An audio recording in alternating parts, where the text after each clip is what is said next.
Wendy Williams is a talk show host that I've disliked for over a decade. Her show is the kind of show you'd watch a 30-second clip of and immediately ask yourself, who the fuck is watching this and how does she have an audience? Wendy Williams is addicted to two things: cocaine and being an insufferable asshole. She has this incredible ability to take anything in the news and give you the worst possible opinion on it. It's a fucking scientific anomaly how she's able to do this. She can't even accidentally say something respectful. Like when Jennifer Lawrence's nudes were hacked and leaked on the internet, she insulted Jennifer Lawrence for it, you know? The classic victim blaming thing of, well, if you didn't want your nudes to be hacked, you shouldn't have taken them. I've seen them 1,000 times. Clap if you've seen Jennifer Lawrence's nudes. Is super scummy, disrespectful shit. We should all be thankful, though, that Wendy Williams' nudes haven't leaked, because that would have everyone canceling their internet subscriptions ASAP. But the worst part isn't just how terrible she is as a person and the awful things she's done. It's the fact that people go to her for advice. That's like going to Charles Manson for advice. For example, one lady went on her show saying that her husband doesn't want another child, but she wants another child. What should she do? Wendy Williams tells her that she should trick her husband by stopping birth control without telling him. That was her advice. It's fucking crazy what she does and what she says and the kind of negative impact she has on everyone around her. Gus Johnson recently made a video about Wendy Williams where he goes into detail on certain things, and keep in mind this is not even a quarter of the awful shit she's done. I highly recommend you check out Gus Johnson and Pay Money Wubby talk about Wendy Williams and joke about some of this. I'm not going to cover any of those.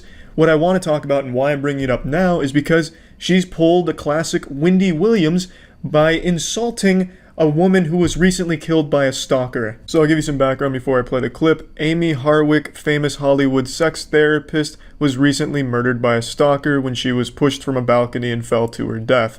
She was also the ex-fiancée of Drew Carey, host of Price is Right, and in Wendy Williams' most recent segment, she makes a joke about her murder, but it can't even really be called a joke because it's more just her insulting Amy's death and Drew Carey.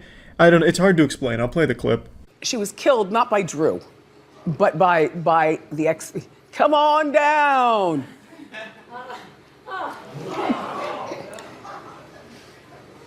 Why are you putting allegedly? This story's everywhere. All right, lawyer lady, she threw allegedly in there. A real gut buster there, Wendy. Yahoo! What a side splitter. The audience reaction really says it all. Utter silence and groans of disappointment. But then the audience is so fucking stupid they go right back to applauding once she talks about allegedly being thrown in there. I don't know. The audience at Wendy Williams shows are just as bad as she is. They're so fucking stupid. I can't stand the audience. These people clap for cheating. They clap when Wendy Williams insults Terry Crews for coming forward about sexual assault. I mean, the audience sucks just as much as Wendy Williams does. But this one, even they couldn't mindlessly clap for a second, which is incredible. I've never seen that before on this fucking awful television show. I just really don't even get how it could have even been misconstrued as a joke, because there's nothing in there that seems like it was supposed to be comedic. It just seems like it was supposed to be mean and remind Drew Carey that his wife was murdered. It doesn't even make sense. Come on down is an iconic line from Price is Right, and I guess her joke was she fell to her death. Come on down. Wow, Wendy. That's really something special you've got there. You sick fuck. She looks like she died 10 years ago, but is being kept alive through some forbidden spell. Her eyes seem lifeless. They're fucking blasted wide open every second she's on TV. Her nose looks caved in like a goddamn skeleton. I don't understand how Wendy Williams can even think for a moment she has room to make jokes about anyone's appearance, their personal choices, or anything at all for that matter. She is an awful person, top to bottom, inside and out, and I can't fucking stand Wendy Williams. Wendy has only ever done one thing in her entire career that wasn't incredibly terrible. It was when she blasted a creamy fart into her panties on her television show. Room thing. That cop wasn't playing that. I mean, You're lucky you only got battery. This is the only good thing you've ever done in your entire existence, Wendy, and it was by total accident, which I guess is poetic. You can't even purposely do something almost remotely positive. Your asshole stepped in and did something nice for your shitty career. It's incredible, though. She is actually the first talk show host I'm aware of that has soiled their panties on stage, just caked in a wet mess. So I guess there's history to be made there for you, Wendy. This is your legacy. You're the first talk show host to shit themselves on TV. And that really should be your legacy. That's about all the good you've ever done, and likely ever will do, because you don't have even the most basic amount of empathy or decency. You're a terrible person and a terrible talk show host that is an awful influence on everyone that comes in contact with you. That's about it. So yeah. There's always been one thing that I've believed to be true, and so far no one's been able to prove otherwise. It's that people that gloat about how kind they are the biggest assholes. I think it takes a very conceited douchebag to brag about how nice they are. And you know exactly what kind of people I'm talking about, the ones that can't shut the fuck up about every single good deed they do, no matter how trivial. Oh, well, actually, I'm a better person than you because, in fact, on my way to work today, I saw a lizard on the side of the road, and I pulled over my car, and I started petting the lizard, gentle pets, and fed it some grapes to help ease its anxiety. And then I put the lizard in my car, drove to work, and I gave it a loving household in my cubicle. No. I'm no saint, I just happen to be one of the nicest people you'll ever meet. You know, those kind of people that just make everything good they do seem so fake and disingenuous where it just seems like it's points on a scorecard to them and things to use in a conversation to make themselves feel superior to others. I just think that shit sucks, and there's no better example of this than Ellen DeGeneres. Ellen DeGeneres' whole career and brand image is centered around the idea that she is a kind person. And I've never believed that. I've seen plenty of clips where she's just a passive-aggressive asshole to her guest, and in fact just outright mean to a lot of guests she's had on in the past. For example, Mariah Carey forcing her to admit that she's pregnant on her show by coercing her to drink champagne on her show so she can't hide the pregnancy. Is that people are saying that that you're pregnant? There's rumors. Don't discuss that. All right. Well, you don't have to. No, answer. that's okay. No, honestly, you how don't do have to I- how answer do me. I- Let's just toast with champagne and decide But if. they've been saying that. You want to taste it? I can't believe you did this to me, Ellen. What?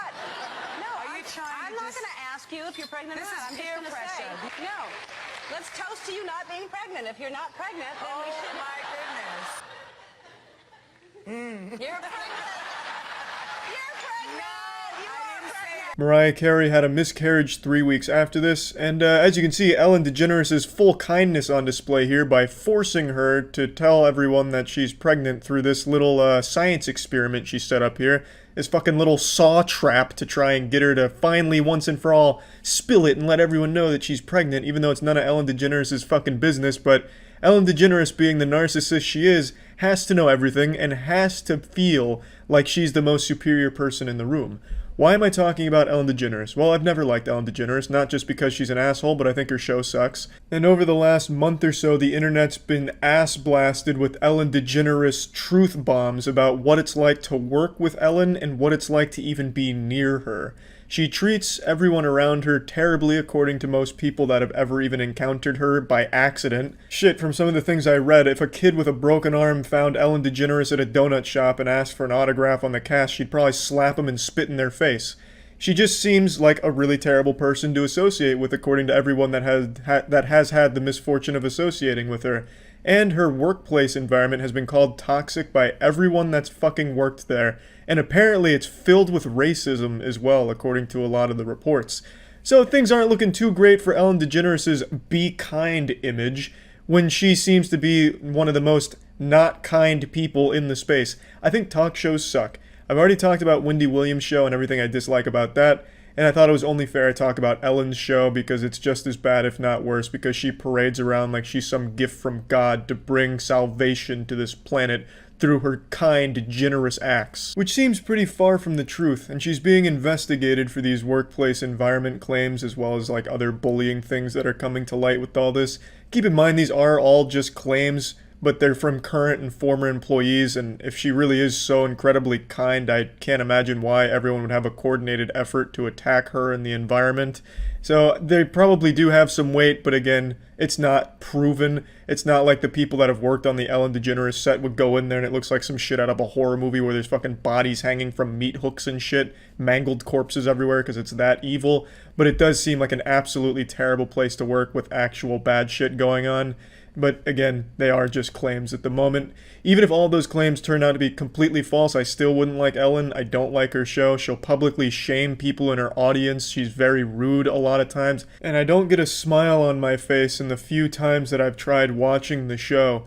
She's like a pioneer, though. I will give her that. She basically invented shitty TikTok dancing comedy before TikTok existed.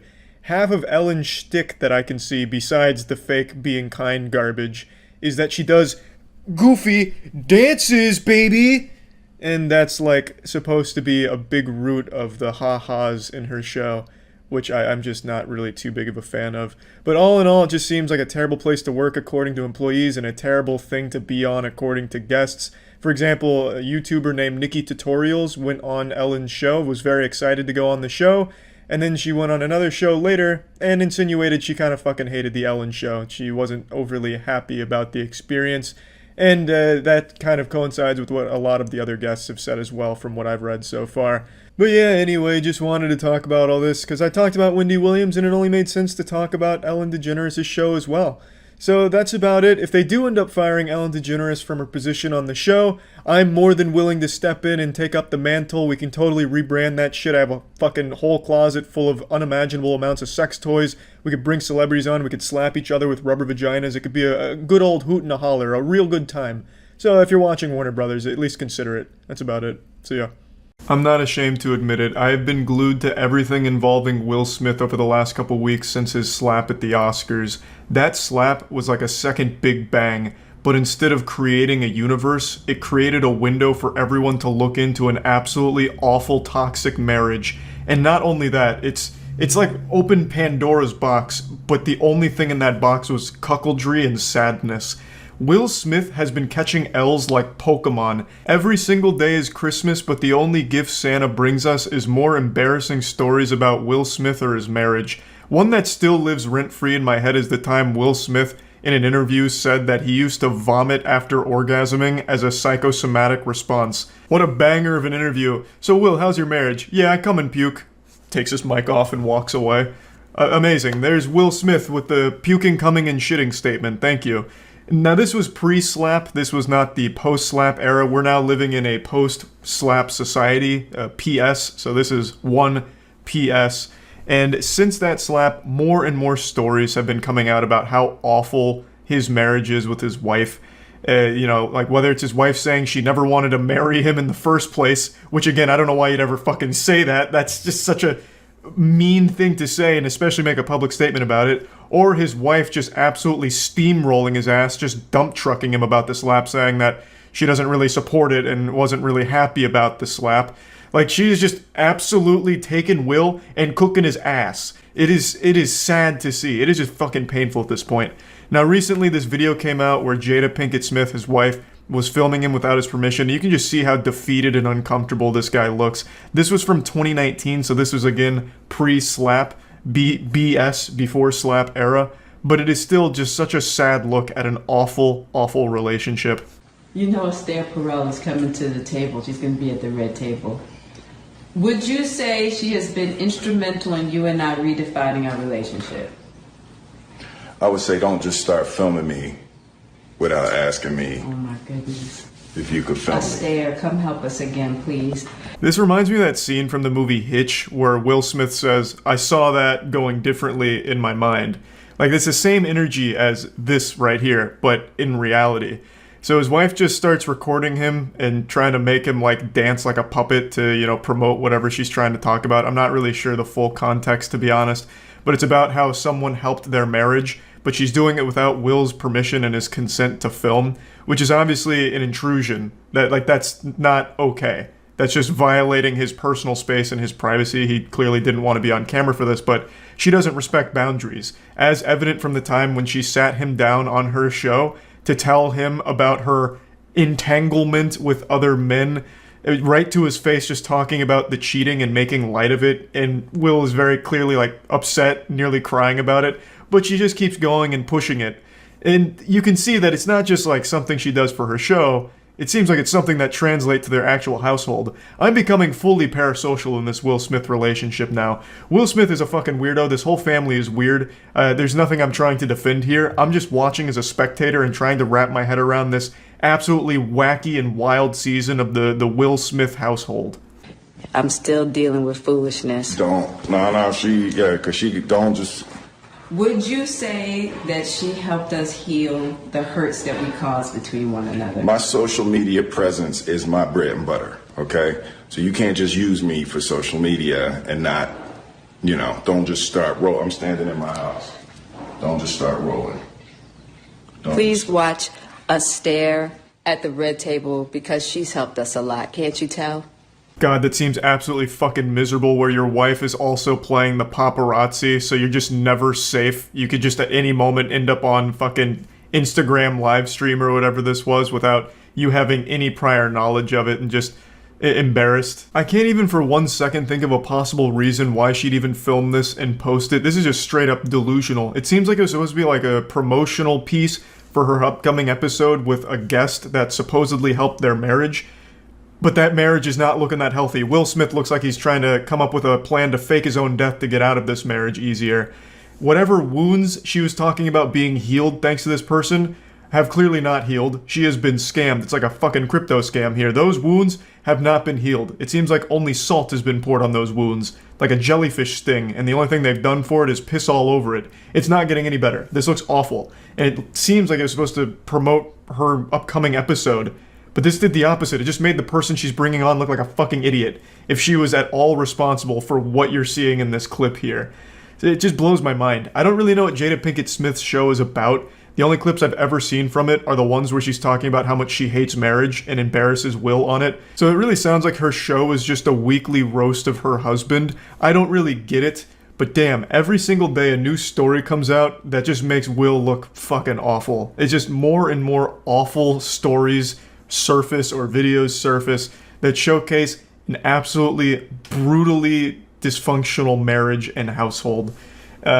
So yeah, I've been really keeping up with it. I can't help it at this point. I'm so invested. That slap has just been like a gateway drug, and now I'm fully addicted here. Will Smith has been banned from the Oscars for like 10 years now. I don't really know what's going on with Chris Rock. He's probably still laughing about the whole situation. But I mean, overall, that whole Oscar slap thing has just been the gift that keeps on giving if you care about celebrity drama and gossip. What a wild and wacky ride. And I'm sure even more information about Will Smith or his wife is going to come out tomorrow. Like, at this rate, it's probably going to be a new story every day because it does not seem to be slowing down. But anyway, I just wanted to talk about it a little bit. That's about it. So yeah. I have some fantastic news for all of you today. A heartwarming story, so wholesome, this kind of spirit could make the Grinch's heart grow 3 sizes. Today, it was made clear to a lot of people that I was right all along. They're finding out what I've known since the beginning of time, that James Corden is an unentertaining asshole, whom is an absolute detriment to everything he's in. His presence makes the media that he infests worse. He is the worst part of the movies he is in. He is this miasma of unentertainment, the antithesis of fun. And today, he has been banned from a New York restaurant because he is a massive dickhead as well. Now, as you know, I've been preaching this like the gospel for years now. He's perhaps my least favorite celebrity, and I hold a personal grudge against him because he once took down a video I made tier listing his most embarrassing moments throughout his career. The video remained on my channel for about 15 minutes before it was manually taken down by his team, and I hold him personally accountable for that sin. Now, I've never met James Corden, and I've only ever heard rumors that he's insufferable to be around and pretty mean in general. I remember there was a comedy team that played a prank on him that made him like late for work, and he came across really bad there. There's also been a lot of stories from people that have either worked for him or met him where they said he was a real asshole. But to me, the biggest crime he'd ever committed in my eyes was just being cringe. I've never disliked him because of the stories I heard about him. That was just the cherry on top of how much I dislike his presence in all of the movies and shows that he somehow infests. He's just been in so much shit and makes it even worse. So let's go over the situation here today. James Corden's just one of those people where whenever I read something like revealing more about him being an asshole, I can't help but like almost celebrate a little bit, like wiggle my finger. You know, maybe I even stand up and hit a little boogie with it. Oh, what's that? The SpongeBob? Huh? Oh, James Corden's being an asshole? Oh, you don't say. Weird. It's almost like I knew it from the get-go. Whoop. Now hit him with the jerk. Now, before showing the manager reports here, I need to make it known that this has been a confirmed true story. This isn't just pulled out of someone's ass. James Corden has apologized for his actions here, and the owner of the restaurant has accepted the apology and says that he's rescinding the ban on him and he's welcome to come back. I think he should have stuck to his guns, because now the only reason he's apologizing is because of public pressure, because this became such a huge story, it went viral. It's not that James Corden is actually apologetic. He just knows that it's a PR disaster, so he's trying to save face. So here's the full statement from the owner of the restaurant. Their name is Keith McNall, and they said this about James Corden.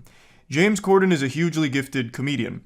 I'm going to stop you right there, Keith. We're not even a full sentence deep, and I've just got to make a quick correction here. He's not gifted, nor would he be considered a comedian by most people. He is like the most plain, boring person you could think of, like a default character in PC. But regardless, he continues, a hugely gifted comedian, but a tiny cretin of a man, and the most abusive customer to my Balthazar servers since the restaurant opened 25 years ago. I don't often 86 a customer, but today I 86'd Corden. It did not make me laugh. That statement does make me laugh, though. That's just so blunt, calling him a cretin and then 86ing him, saying it didn't make him laugh. Here's two examples of the funny man's treatment of my staff. Keith is coming in here with the claws. He's fuming, and rightfully so. I've said this a million times, I'll say it a million more, I'll scream it from the mountaintops. Anyone who is rude to anyone in the customer service industry, waitresses, waiters, cashiers, whatever, anyone who is a dick to them, a fucking douchebag to them, is a completely worthless piece of shit. Plain and simple. It takes a special kind of evil to mistreat someone in the service industry like that. I also haven't heard the term 86th since SpongeBob with 86 those patties, crabs. So that was kind of a cool throwback there. So let's look at manager report number 1. In June, James Corden was here on table 61. Although this is diabolical, it happens very occasionally in all restaurants. After eating his main course, Corden showed the hair to Balthazar's manager, G, who was very apologetic. Corden was extremely nasty to G and said, "Get us another round of drinks this second and also take care of all our drinks so far. This way, I write any nasty reviews in Yelp or anything like that." So this sounds like a pretty big blow up over something pretty minor. Yeah, it's yucky finding a hair in your food. It happens. Most people just suck it up and move on. But I also don't think there's any shame in being like, hey, I found this hair in here, I was hoping I could maybe place another order or get this replaced. I don't think there's anything necessarily wrong with that. Just being respectful about it because, accidents happen. It's something that just unfortunately happens from time to time. I'm a legitimate hypochondriac, and even I, when I find a hair in my food, pick it out and still finish it. But I do understand why someone wouldn't. I don't think there's anything necessarily wrong to be like, hey, can I, maybe just place another order? I think that's fine. There's no reason to call the manager over, yell at them, and then demand another round of drinks and threaten to leave a nasty review, right? Like, I think that's blowing it way out of proportion. Now let's move on to the second manager report.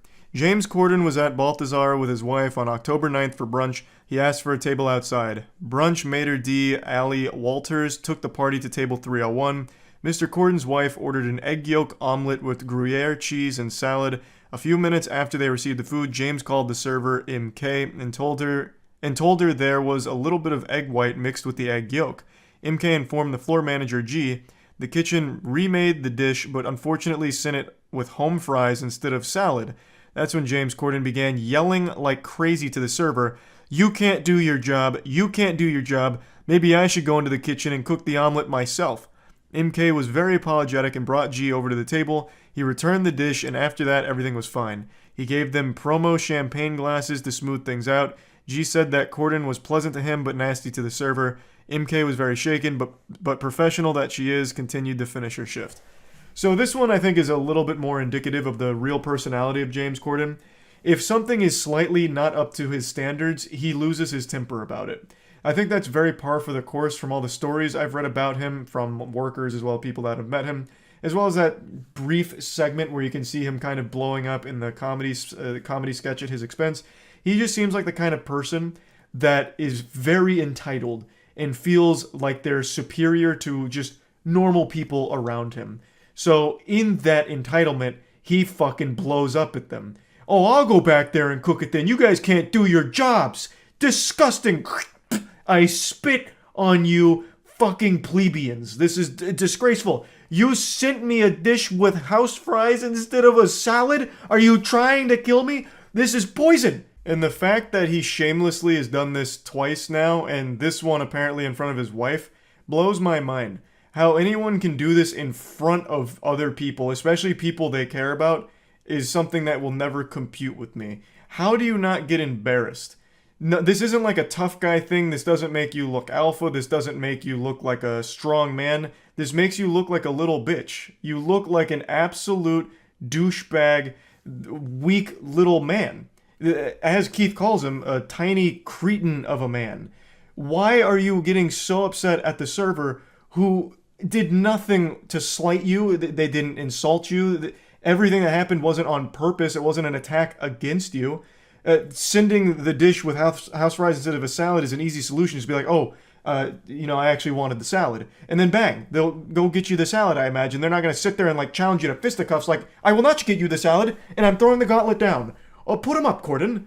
Like, it's just such an easy thing to calmly handle. But I guess not for James Corden here. So these were the two manager reports. Now, of course, this isn't anything like crazy. James Corden didn't flip the table and throw water in the face of the server or anything. But even still, this kind of behavior I never have any tolerance for. There is just never an excuse to be rude, mean, nasty, yell and scream at anyone in the service industry. You know, for honest mistakes, you know, there's no excuse for it. Now, if the servers were coming up to him and slapping him around and telling him, hey, idiot, you're stupid, and I hate your talk show, you know, like, then maybe I'd understand him being like, hey, you know, that kind of hurts. I'm a little upset about that. But they're just doing their job, right? They're just doing their job and getting by. There's just never a reason to be mean to someone in the service industry. So yeah, I just wanted to talk about this a little bit because whenever James Corden fails and makes a fool of himself, I can't help but smile and just take it back from a distance as a spectator sport and be like, yep, that's James Corden for you. You guys are seeing this, right? So you know I was right. Even though I know most people agree that James Corden isn't entertaining. So it's a very cold take, but it's one that I just keep mentioning anytime that it's brought up. So really, that's about it. So yeah, I've said this before, and now it's time to dust it off and say it again. And I don't care whose feelings get hurt by this. Just like a suppository, I don't care if your ass gets sore. It's time to hit you with the truth. It is extremely embarrassing when somebody makes one thing their entire personality. Whether that's being a fan of a show, being a fan of a band, or expanding beyond it. If you have like a shtick that becomes a meme, making that meme your entire brand and your entire life. I find that to be cringe. And the internet is, of course, a portal to cringe. So let's show you who I believe to be the most sad specimen when it comes to this phenomenon. Salt Bae. Salt Bae is a restaurant owner who rose to fame because he sprinkles salt down his arm like this while wearing goofy sunglasses. He looks like a time traveler from a steampunk dystopia. He took off as a meme and kind of a joke online, but then that meme got made into real flesh. He adopted that as part of his soul, and it has now become his entire identity. He translated all of that online buzz into real-world success, so his restaurants are actually quite popular. And they're known for extremely overpriced food, most notably this abomination. This is a steak wrapped in edible gold, and I think it looks truly awful. That shit looks like a poorly wrapped Christmas present, but what's even worse here is Salt Bae himself, the Santa Claus of meat. He comes to the table when you order something like this and puts on a little song and dance, so he cuts up the gold steak, and then he hits it with his signature anime finishing move where he sprinkles the salt down his arm, and then he grabs a piece of the steak on a knife and then dangles it over any woman at the table's face. He just like dangles the meat over there like he's at like a petting zoo or something, and then the women are expected to like lift up and then bite the meat off of his knife. It's pretty embarrassing to watch. Like, I could only imagine going there and seeing your girlfriend do that. You'd be like, damn, this is expensive and I feel like I'm getting cucked, even though all everyone's clothes are still on. It's just, I think it's goofy, very silly, but overall, it's harmless cringe. But as is so often the case with these memers turned celebrities, he flew too close to the sun. I think this shtick was never entertaining. I never really saw the comedy stylings of sprinkling salt down his arm to be gut-busting or anything. But it's not like it bothered me either that he got popular from it. But he became way too pretentious with it, and to the point where he felt entitled to be on the field during the World Cup when Argentina won. So he went onto the field after Argentina won the World Cup, and he tried to make the entire trophy ceremony and everything about him. If you go to his Instagram, it's so many pictures of him holding the World Cup, you'd think he was part of the team that won it, even though he had nothing to do with it. And then he also has that picture in the bottom right that looks like he actually fished a piece of poop out of a toilet at one of his restaurants and was playing with it. So he was rightfully getting dunked on by everyone on the internet for this shit, and I just want to show you some of his worst moments here because, man, it is so bad. By far the worst one is him trying to get Messi's attention. So you can see him kind of like harassing him and yanking on him to try and get Messi to acknowledge him, kind of like a toddler trying to get his dad's attention. But Messi's having no part of it. He's actually celebrating with the people that matter to him and his team, his family, and he doesn't give a fuck about Salt Bae pestering him for like a photo for his Instagram. It's so embarrassing to look at. Now, apparently, Salt Bae and Messi have met before. He wasn't like a complete stranger, but Messi just ate at one of his restaurants and Salt Bae fed him a piece of food. Like, it's not like they were inseparable friends or something. And the gall to go out on the field after the World Cup win and act like you're somehow best buddies with everyone on the team is so laughable and pathetic.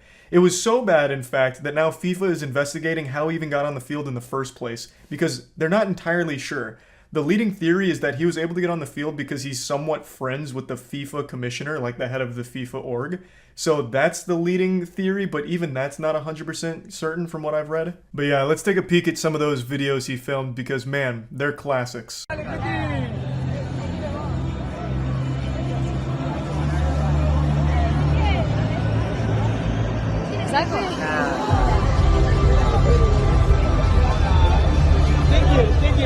Just like taking a trophy from a baby. So Salt Bae continues to like yank on the trophy until finally the player just relinquishes control to it, and Salt Bae hoists it up as if he's somehow responsible for it. He also shakes his finger no to the baby, letting him know that it's his turn, it's his trophy, he fucking deserved it. He put nutrients in that team's body one time fucking 4 years ago. So he's just as much a part of the crew as anyone else there. He has every right to this trophy. The delusion is remarkable. It should almost be studied. And of course you can't go for a single video without hitting him with that salt sprinkle. Because man, that's so good. It's so iconic even, man. You can't get enough of that one.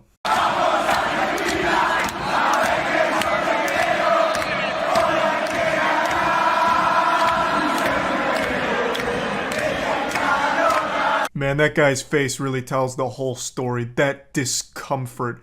Faking a smile, but his eyes are just beyond annoyed. Wondering who is this guy and why is he squeezing on my hand and trying to grab the trophy from me? This one's a real quick one, hitting him with a wow and then spanking the trophy, giving it a little slap on the keister there.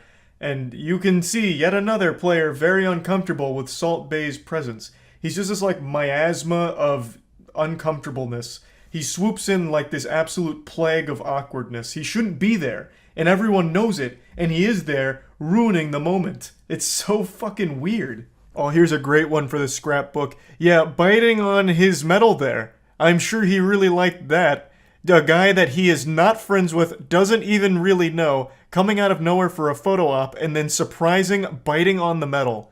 Though I guess in Salt Bae's defense, the medal does look a bit like a waffle, so maybe he got a little confused. Maybe he was hungry. There were a couple more sightings of Salt Bae out there making a fool out of himself, but I think these are by far the worst, so there's no reason to keep dunking your head in here into the cringe. I just wanted to make it very clear that this is some absolute clown behavior. I never think it's a good idea to try and make one thing your entire identity. Whether it's a meme, whether it's you just being a fan of something, I always think that that's always just going to be a path to cringe. Just imagine getting a huge ego because you sprinkle salt down your arm on overpriced steak. This isn't the only case of this happening though, by the way, and I've talked about one other before that I'll briefly mention here since it's related. You might remember during E3 a couple of years ago when Keanu Reeves made a surprise appearance, there was that "you're breathtaking" moment that, captured the world and tugged on everyone's heartstrings. Well, the audience member who shouted out, "No, you're breathtaking," which became a huge, online deal, the guy who shouted that tried to make an entire career just off of that one line, that one moment, trying to capture that lightning in a bottle over and over again. He became a YouTuber and streamer who tagged everything with hashtag "you're breathtaking" or hashtag breathtaking and called himself the breathtaking guy. I think. I can't quite be certain if he called himself the breathtaking guy. I don't really remember exactly what he gave himself, but I do remember everything he did. He did it with the "you're breathtaking" as the forefront. That was his whole brand and that was his whole online identity, and tried to make a career out of it. It didn't really work. It kind of worked in the beginning because it was still like a wholesome moment and it didn't seem like he was trying to clout chase off of just that one thing. But then it lasted for over a year. Like, I still kept up with him like a year later to see if he was still doing it, if he'd finally like graduated from that and started to maybe pivot into a different kind of shtick or even no shtick at all and just being a streamer or a YouTuber. But he never did in the entire time I was checking in on him. It was always going by the "you're breathtaking" moment to try and make that his thing. And it didn't pan out super well. Last I saw, he was streaming to about like 10 viewers at the time.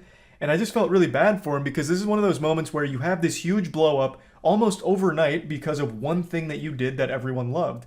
So you want to keep doing that because everyone loved it, but then you wear it out. It overstays its welcome. And then eventually you end up in a position like Salt Bae, where it's just kind of washed up, it's run its course, and now you just look silly for continuing to embrace it and continuing to try and sell that. So I just wanted to bring this up because I think Salt Bae is a bit of a loser, especially for this World Cup shit. That's about it. See ya. Growing up, I never understood the hype or obsession over celebrity couples, like a power couple where fans just celebrate that they're in love or whatever and they're fainting anytime they see a picture of them holding hands. Just like a growth spurt, I just never got it. Why would you care so much about two strangers' relationship? I always wrote it off as just being part of this super fan culture that I just didn't understand. I know in the modern day it's very rare for people to just casually enjoy something. If you like something, you have to fucking love it. You have to live, breathe, and sleep that thing that you like. We've seen it a lot over the years with K-pop, where K-pop stans will obsess and go wild over even the smallest things, like if their favorite singer posts a picture of them eating a hot dog online.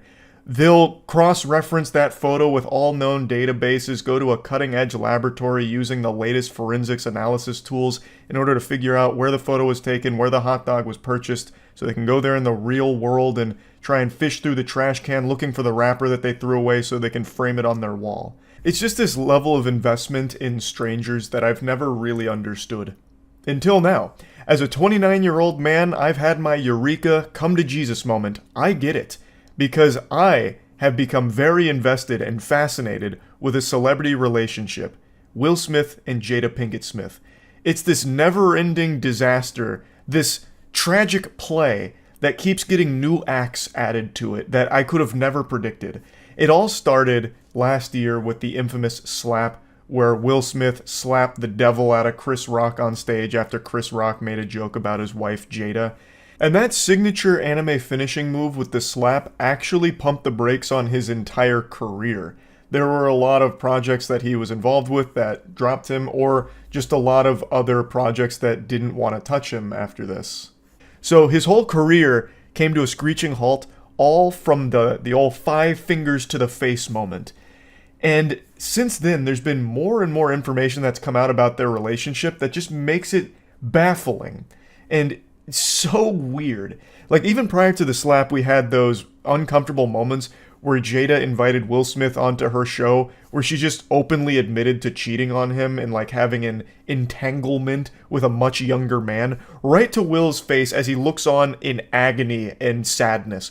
And it spawned a lot of memes where Will Smith was, done up to look like Pain from Naruto and all of that.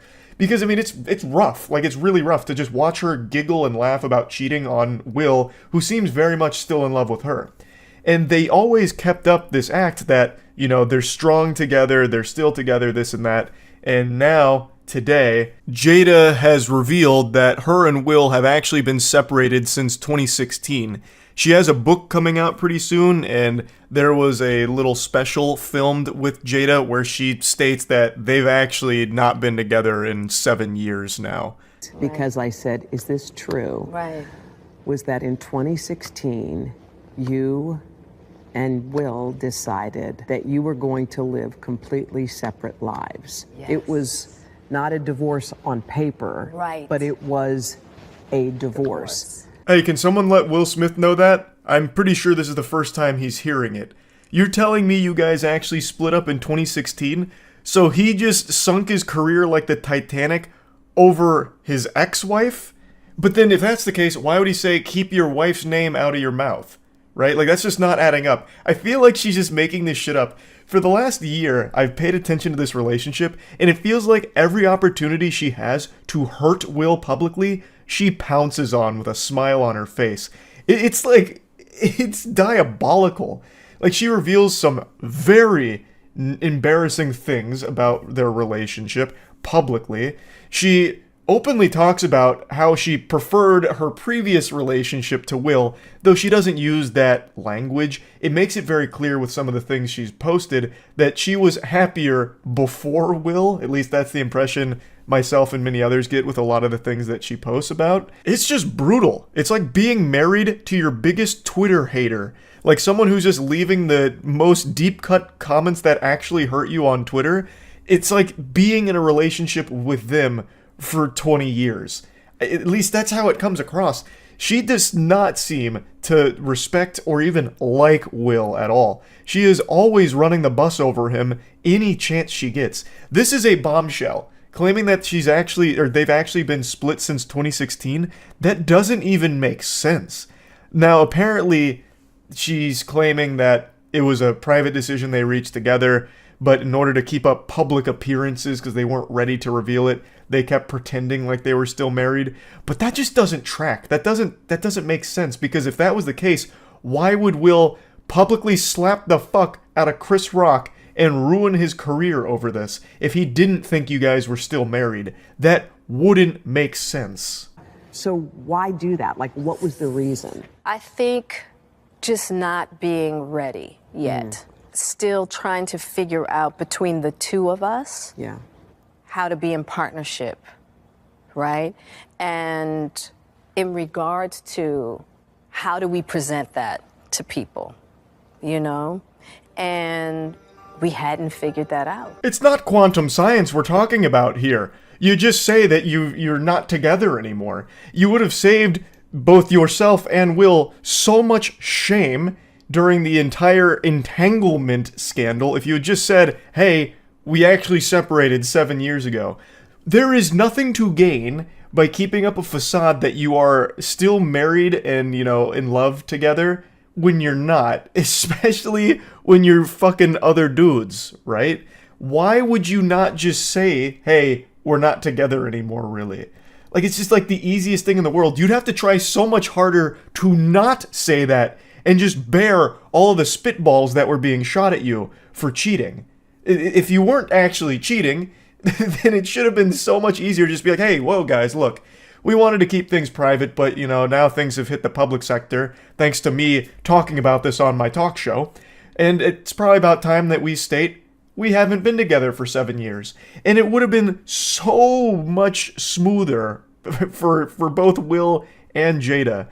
But again, I just don't believe this. I really don't. And this sounds super parasocial, but Will looks like he's perpetually going through life heartbroken, like in a trance, like this rain cloud over his head, while he stays with Jada, and she comes up with creative new ways of embarrassing him. Just nefarious plot to constantly publicly humiliate the guy. He just stopped his career for a whole year by slapping the man that he believed disrespected his wife. You're telling me that he did that knowing that you two weren't actually together? I don't believe that. An act which, by the way, she didn't appreciate. Like, even when it happened, she seemed to, like, publicly condemn it. And now she's talking about it again, saying that she initially thought it was a skit. I was like, there's no way that Will hit him. It wasn't until Will started to walk back to his chair that I even realized it wasn't a skit. And then she said, as soon as they were alone, she asked Will, "Are you okay?" I'm not this man's psychiatrist, but I'll just tell ya, he's not looking okay here. This really feels like a plot twist that Jada pulled out of her ass and isn't some mutually agreed upon thing. Like, I understand there's been rumors over the years that Will had some kind of affair with Margot Robbie at some point, though I don't think any of those claims have been substantiated. I think those were only ever just rumors. But Jada herself confirms an affair with somebody else. I just feel like Will and Jada aren't on the same page with that separation. But hey, then again, who knows? Celebrity couples are fucking weirdos. And this is by far the weirdest couple. And it's not even close. Like, I really wouldn't be surprised if Jada truly did just make this up because it's a really big headline and attention grabber, so it'd be great for marketing for her upcoming book. The book's not fully out yet, so we don't know all of the, details behind everything or what all it's going to dive into. But just making a claim like this, a statement that they've actually been separated for 7 years as some kind of, like, big plot twist is huge for marketing for her book. So I really feel like there's a chance she did just make that up for that reason, and Will is as surprised as everyone else reading it right now. So, I could be wrong though. Maybe they are truly, a great team. They agree that they've been separated for 7 years, and Will still just sank his career for a relationship he's not even in anymore. Who knows? I just wanted to talk about this because I just find them to be a very interesting couple that I have become invested in learning about over the last year. That's really about it. See ya. I talk about a lot of worthless nonsense that I just find goofy and entertaining, but what I'm about to talk about today, what I'm about to start yapping and blabbering on about, has to be a new gold standard for the most trivial. This is more meaningless than a filler arc in Naruto, yet I can't help but care about it. Like, my voice is cracking because I'm almost embarrassed that I actually care. I read about this, like, right before leaving the gym, and for some reason I thought about it the entire drive home. So I got home, put my Skechers down because I'm one of the few people under the age of 60 and over the age of 9 that wear Skechers, and I just marched up here and I'm like, you know what? I need to talk about it. So it's about Dwayne "The Rock" Johnson. I'm sure all of you know that name. He's one of the biggest celebrities in America. I don't think you could find a place in this nation that hasn't at least heard of The Rock. Fucking Narnia probably knows about this guy. He is huge. And he recently posted an Instagram video that seemed innocent enough on the surface, but if you dive a bit deeper, it actually gets quite nefarious. It's about his supposedly first time trying In-N-Out. In-N-Out is a fast food chain. I'm sure a lot of you know that. It has like a cult-like following. People love In-N-Out. They fight tooth and nail for the honor of In-N-Out. Like, when I've tried it and I thought it was fine. I didn't think it like changed my life or anything. It didn't make me more attractive or taller. It wasn't a game changer, but it was fine food. But some people go crazy for it. And Dwayne "The Rock" Johnson apparently just tried it for the first time. Let's see what that looks like. I don't want to let the audio play because it's just DMCA music. And basically the whole video is him going to In-N-Out drive-thru and people just going crazy to see The Rock. This is supposed to be his cheat meal with In-N-Out, and it's his first time ever trying it. He's going to see what all the hype's about. But basically the whole video kind of plays out like autofellatio. It's The Rock just sucking his own dick. Like, hey, you just call me handsome? I don't speak Spanish. Is that what you said to me? That kind of thing. And then he makes his order here, he gets like his big meal. It's just complete throwaway garbage here. There's more empty calories in this video than there is in the french fries that The Rock is buying here. The video is honestly less about In-N-Out and more about just The Rock being famous. Like, this whole video is just The Rock showcasing he's famous and filming people's reaction to them seeing him in all of his benevolent glory. He is an angel, and he is blessing them with his presence. He couldn't even be bothered to do the bare minimum of eating the meal on camera, so we were denied a Rock mukbang. What a shame. But here's his caption: "My first ever In-N-Out burger experience. Rolled up in my pickup and tried to be cool AF with my order." And then emojis for car and sunglasses. God.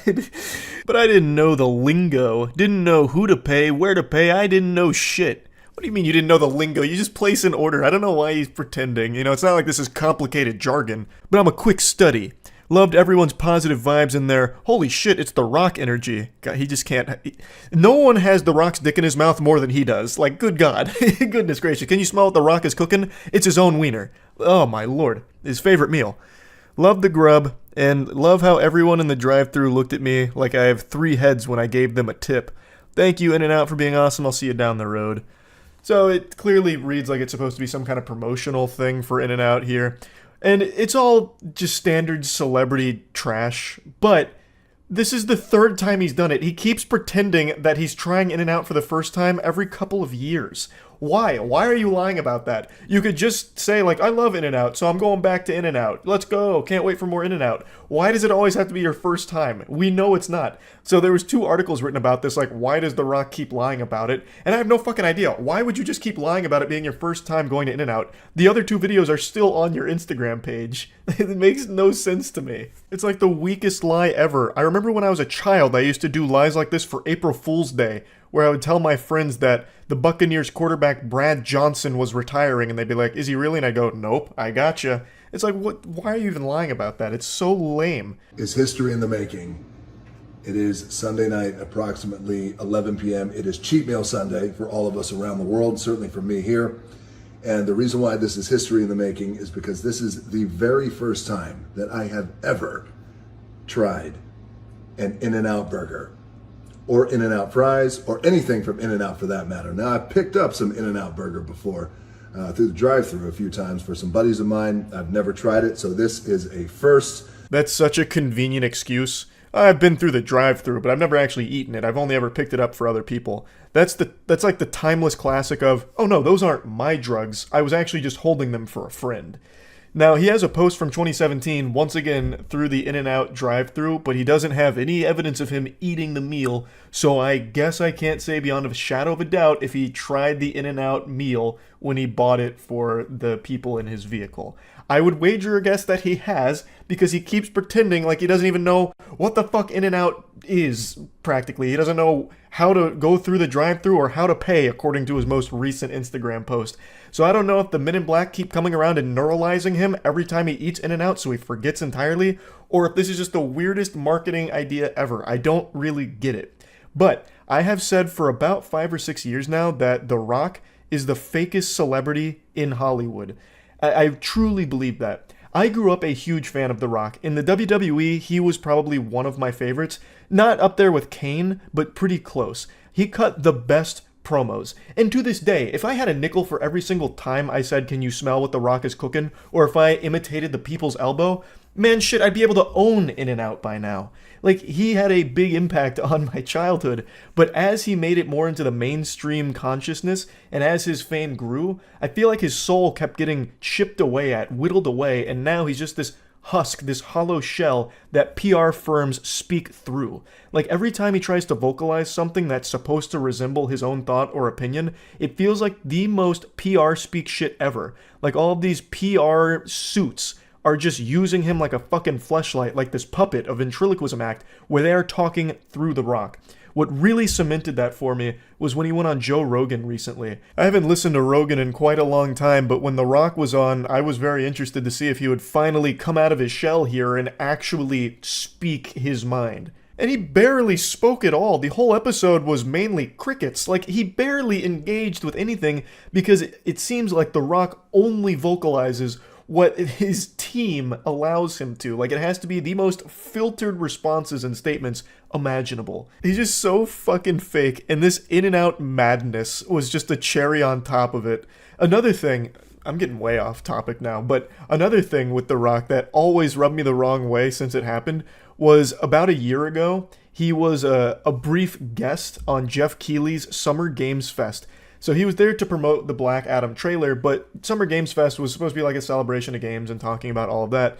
And The Rock sent in a video that he absolutely threw together in like 30 seconds, but he couldn't even go through that video without plugging his own fucking drink. Like, come on, you're already there just to promote a movie and you're still going to promote something else as well? He only has one mode, and that's sales mode.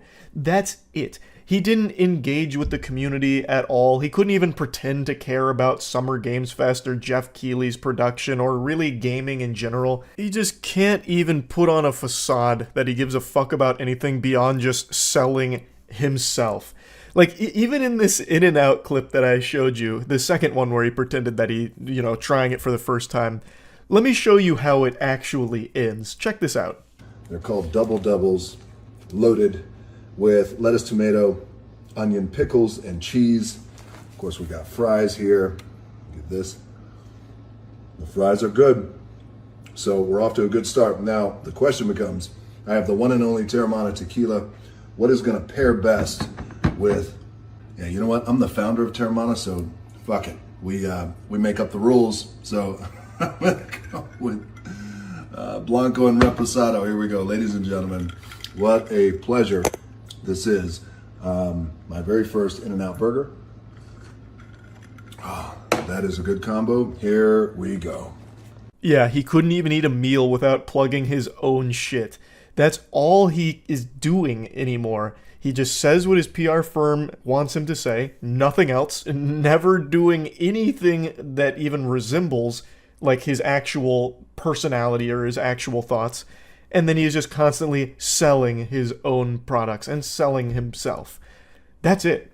Like, that is so fucking sad. So yeah, just a really weird thing here that he keeps pretending that he's never had In-N-Out. So every year or a couple of years he'll be like, oh, I'm trying In-N-Out for the first time.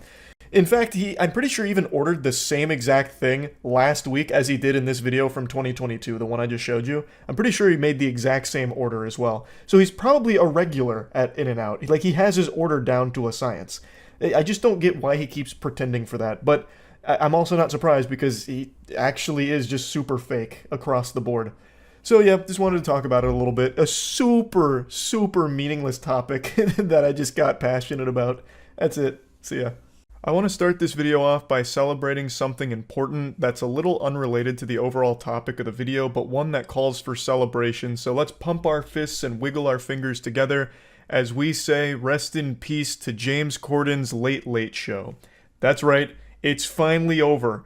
We've survived the bubonic plague of bad television. James Corden's show is off the air officially, and I also love that now we have like some classified documents finally releasing that confirms what we all knew, that nobody fucking watched James Corden's show. It was a colossal flop. It was losing $20 million a year apparently before they finally decided to take it behind the barn and put it down for good, just execute it. There is nobody in the world that likes James Corden. I've said it for years now. He's like one of the only unifying things our planet has to offer. We all have our differences, but somewhere embedded deep in our DNA is this common ground of disliking James Corden. And for some reason, his shows existed for so fucking long now. It was always a mystery, and I thought maybe I was just boofing crazy pills and like he had huge fans, but clearly not. They were losing so much money on him, and now they finally decided to stop the bleeding. It's just such a breath of fresh air. Already the world looks more colorful and less gray now that the Late Late Show is dead and buried, just put 6 feet under in its coffin. No more carpool karaoke. I feel like the possibility for our species are limitless now. It's like in Gurren Lagann when humanity goes from living underground fucking cave-dwelling troglodytes to breaching into the surface world, and then they start evolving at a rapid rate. I feel like that's where we're at right now because carpool karaoke is no longer keeping us buried. You know, that was the single thing preventing us from reaching a Type 2 spacefaring civilization. It's so nice. Now let's get to the actual topic of today's video. Enough celebrating the end of the Late Late Show. I'm sure many of you have heard about this massive writers' strike that's going on right now, where the Writers Guild of America is protesting, so they've all stopped their work in the industry at the moment. There's a lot of reasons for it, but really the primary takeaways are they're not being fairly compensated for their work when it comes to streaming services. So right now they're paid a single fixed residual that aren't tied to viewer numbers and no additional payments that come through when the show shuffles between different streaming services.